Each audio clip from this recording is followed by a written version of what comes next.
So with this new regulatory certainty, either people are going to work with us, because I mean, what's missing, right? You've got a unique product and a unique feature with time locking and hex. You've got a faster, cheaper Ethereum in PulseChain that has higher throughput, lower latency, lower fees, and none of the L2 vampires. Hey guys, you tried the L2 thing. It didn't work out, huh? You regret that now, don't you? Yeah. Come to an L1, come to PulseChain. It's more secure, more composable. It's the idea that they incentivize people to steal brand awareness from Ethereum using L2s and then fracture liquidity and then introduce latency and then introduce massive risk. The majority of these L2s, the vast majority, if they turn off their centralized sequencer, you can't transact anymore. Your money's gone. Bye-bye. Are you in blockchain for trusted counterparty risk? I'm in blockchain for trustlessness. I'm in blockchain for permissionlessness. I'm in blockchain for doing things that make the world a better place. Having to beg someone for your money is the opposite of why the blockchain was invented, and that's all L2s are. 99% of them.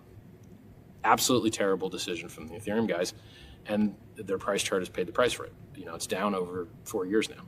That sucks. It used to be 5K. Now it's, you know, what, 1,400 a few weeks ago. I think 1,800 now. That sucks, man. $1,800 Ethereum sucks, especially when gold's at all-time highs, Bitcoin's nearing all-time highs again. Do I think it'll get back up? Yep, I do, especially if institutions are buying, which they are. You know, how many ETFs are there out there right now? Bitcoin, Ethereum. Those are the two large ones. So if your thesis is that institutions are going to be the guys that are buying, well, it's nice to have an ETF.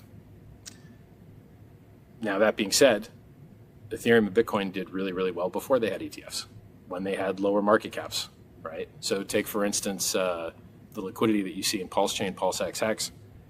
You know, you could get a God candle at any moment. You could get a giant green candle at any moment because it's easier to get them, because it takes less economic energy, because there's less of it for sale. You know, PulseChain has less inflation than both Ethereum and Hex and Bitcoin. But what has even less inflation than PulseChain is PulseX. PulseX has deflation. There's less PulseX now than there's ever been.